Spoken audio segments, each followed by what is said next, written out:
Saya lebih baik syutingin acara ini loh. Syutingin, kiriman kemana-mana. Syutingin acara-acara di tempat orang-orang yang soleh-soleh itu. Kiriman membuat orang gembira dan senang. Itu yang penting. Yang sugih-sugih, keluarkan hartanya, bantu siapapun yang kita bantu. Tetangga kita, saudara kita, keluarkan semua. Yang alim-alim, sejukkan orang-orang ini dengan berita-berita Anda, berita-berita dari Allah. Jangan Anda malah meden-meden. Malah di meden-meden ini. Corona ini adalah perintah dari neraka untuk datang ke Solo. Untuk ngeremuk uang-uang Solo. Lah ya apa, kuwi iki mbok meneng wae to lambemu kuwi diatur sing apik. Corona datang ya memang betul mengingatkan kita, tapi bukan terus mengingat. Sebetulnya kalau kadang Corona itu mengingatkan saya, bukan Anda. Kalau masing-masing mengatakan itu mengingatkan saya, mereka semua merasa diingatkan oleh Allah, akhirnya semua akan berubah. Nah, sekarang ini jadi bingung karepe dhewe. Ya, hati-hati, saya bukan ini nasihat buat diri saya. Bukan saya benci kepada siapapun, tidak. Tapi saya mengajak kepada siapapun. Ayo, berhentilah. Wahai orang-orang yang membuat berita hoax. Berhentilah wahai orang-orang yang membuat berita yang menyakitkan bangsa ini. Berhentilah wahai orang-orang yang menghina Bapak Presiden. Berhentilah wahai orang-orang yang menghina menteri-menterinya. Berhentilah wahai orang-orang yang menghina dewan, yang menghina ulama, yang menghina para kiai, menghina para habaib, menghina masyarakat. Jangan berhenti. Berhentilah kita. Ke depan doakan mereka. Wajar, hari ini saya ditugasi untuk mendoakan siapapun mereka. Ya, kaum saudara-saudara kita sebangsa dan setanah air, doakan. Apalagi ulama-ulama kita, kiai-kiai kita, doakan. Pemimpin-pemimpin, doa itu kalau sampai meleset, Anda sudah dapat pahala. Gitu. Saya doakan orang tak dongak selamat dunia akhirat. Lah beb, orang itu korupsi Anda tak didongakkan. Loh, kalau dia selamat apa ruginya saya? Rugi saya. Kan tidak rugi. Lu dia korupsi, beb. Korupsi urusannya dia sama Allah, bukan urusan sama saya. Lu ini uangnya Habib diambil, ya sudah biar uang saya mau diambil, tidak diambil, uang Allah itu juga memiliki kekuasaan untuk memberi saya ganti. Kan selesai, kalau punya pikiran seperti itu. Tapi kalau punya pikiran yang menyalahkan terus, tidak akan selesai. Permasalahan tidak akan selesai dengan saling menyalahkan. Permasalahan akan selesai dengan saling memaafkan dan saling bekerja sama untuk membangun kembali semua yang salah, hapus, tutup, dan yang akan datang kita harus bersama-sama bareng untuk menjadikan negeri ini baldatun thayyibatun wa rabbun ghafur. Itu yang penting. Ya, penting ini saya minta. Ini tadi bab kok tekan ngono-ngono kuwi. Ini bab syukur nikmat. Indonesia ini, wah, orang Indonesia yang di sini ini mewakili, ada dari Jakarta, dari mana Indonesia lah. Kalian ini mendapatkan tempat yang enak. Masih kurang apa coba kalian ini? Lihat daerah-daerah lain, lihat. Kalian ini ya Allah, nikmatnya nikmat. Ayo, saya punya keyakinan Indonesia ke depan tambah baik. Saya punya keyakinan ekonomi di Indonesia tidak akan buruk. Yang buruk itu lambe-lambene wong sing hoax ini. Yang buruk itu orang-orang yang suka membuat takut orang di sana sini. Hati-hati dengan ekonomi. Tidak ada. Saya punya Allah. Hasbunallah wa ni'mal wakil. La takhaf wa la tahzan innallaha ma'ana. Itu penting ini. Sampaikan kepada semua pemimpin, wahai Bapak Presiden, la takhaf wa la tahzan innallaha ma'ana. Wahai Wakil Presiden, sebagai seorang ustadz ulama, la takhaf wa la tahzan innallaha ma'ana. Wahai para menteri, innallaha ma'ana.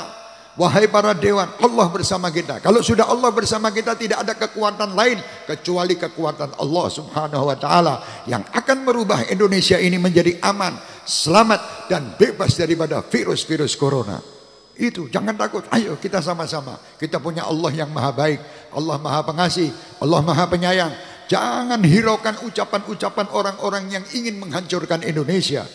Kita tetap tegar, yakin Indonesia adalah negara yang diridhoi oleh Allah. Indonesia adalah negara yang insya Allah ke depan akan lebih nikmat daripada masa lalu.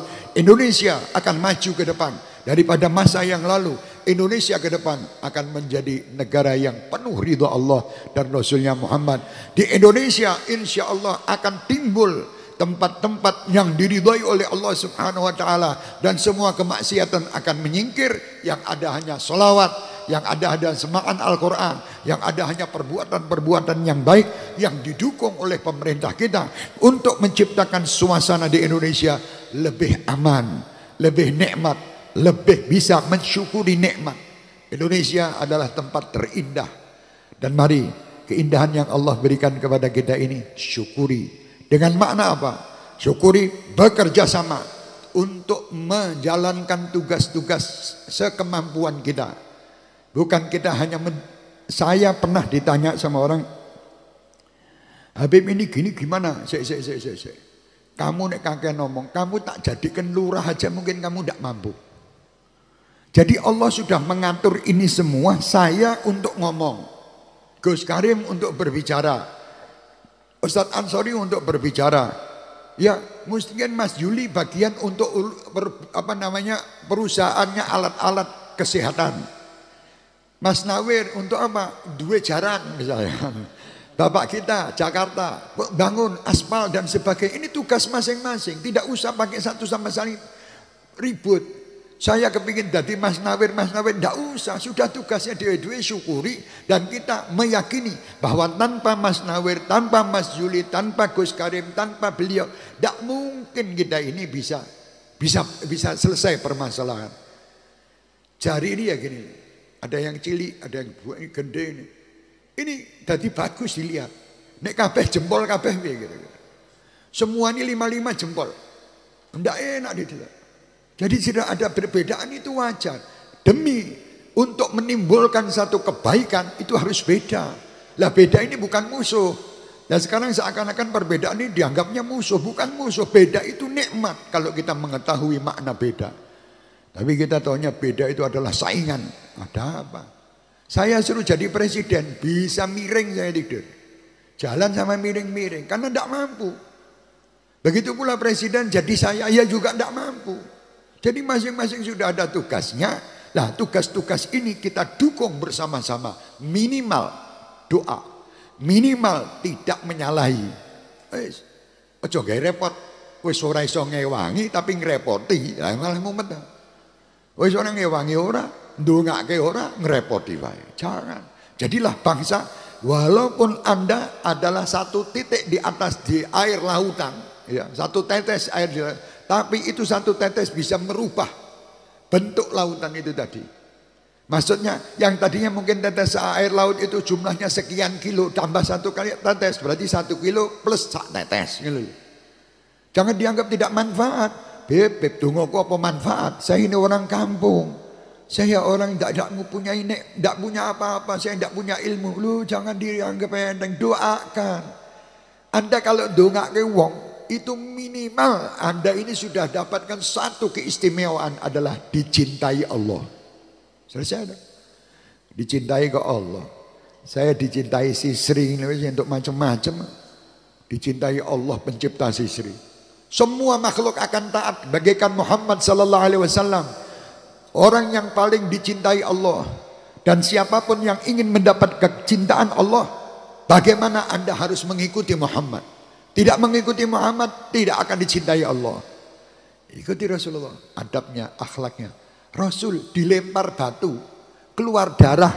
Padahal di situ Rasulullah ingin berlindung di Taif. Ternyata dilempari batu keluar darah. Rasulullah tidak mencaci. Lah kenapa bangsa kita yang mengatakan umat Nabi Muhammad dengan keadaan seperti ini malah cacing mencaci? Kan lucu. Ikut siapa ini? Ikut siapa jawab? Loh, saya ikut Rasulullah. Rasulullah tidak seperti itu. Saya ikut kiai-kiai mana yang kamu ikuti? Saya ikut Habib mana yang kamu ikuti?